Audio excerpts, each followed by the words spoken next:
math and silly hats. This is the way. Today we're going to be going over constructing a frequency distribution for group data. Let's get into it.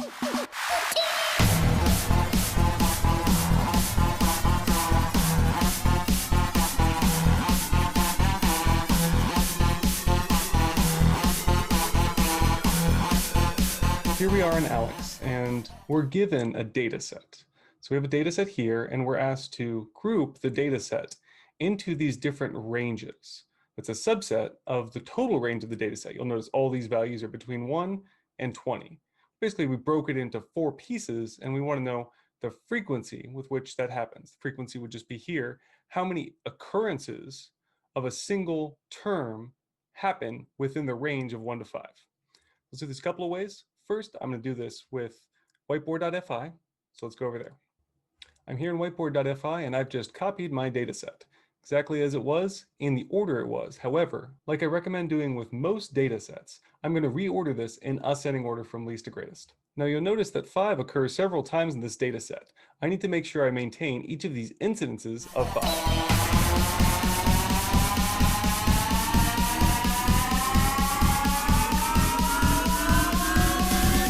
Move things around with a cut and paste, I can be sure I don't lose any terms. All right, ALEKS asks us to count the number of terms between 1 and 5. That's the frequency. Well, there are 1, 2, 3, 4, 5 terms between 1 and 5. So certainly there are 5 terms here. Between 6 and 10, well, 6 happens before 7, and 10 happens before 12. There's only 1 term. Between 11 and 15, well, 15 happens after 14, so there's 2 terms.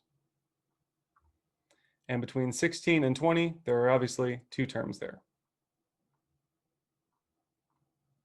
So our frequency is just how many terms happen in that range of the data set. Again, reordering your data set from least to greatest can really help here. Let's do this one more way in the Desmos graphing calculator. Here we have a larger data set, but the process is still going to be the same. I want to show you how to set up our Desmos graph so that we can plot these relatively easily. I have values from 66 to 89. So I'm going to go into Desmos. Inside Desmos, I obviously can't see those values here. So let's click this Setup Graph Settings at the upper right-hand corner of the screen. Inside Graph Settings, I'll be able to change my x-axis. I need to be able to see 66 to 89. So let's start from 60 and go to 90. If we want to be really tricky, we can change our step to 6, since we notice each of these values steps by 6. So now we can see from 66 to 89. Let's put our data in as points on our graph. All right, I've finished putting all my data in Desmos. I just typed them in as single points and I labeled them so you can easily see which numbers are which. Now you'll notice I didn't do the same thing here. I put 67.0 and 67.1. The nice thing about putting this in Desmos is I don't need to reorder my data. The unfortunate thing is if I didn't put this as 67.1, I can't see 2 points other than if I label them. So 67.1 kind of gives me more of a dot plot, and I can see there are 2 values here more clearly. I want to know the frequency, how many values fall between 66 and 71.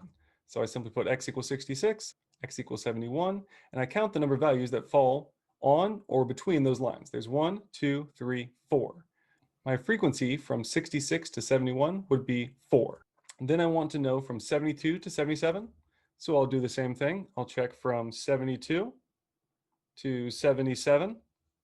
Between 72 and 77, there are 1, 2 values. So my frequency for 72 to 77 would be 2. Then 78 to 83, 78 to 83. Between there are 1, 2, 3 values. So my frequency between 78 and 83 would be 3. Finally, 84 to 89. 84 to 89. There are 1, 2 values. So my final frequency would be 2. Hopefully this explanation of how to find the frequency of values in a data table via whiteboard.fi, as well as the Desmos graphing calculator, has been helpful, and you can now do these problems on your own. Hope you guys have a great day, everybody, and may the force be with you.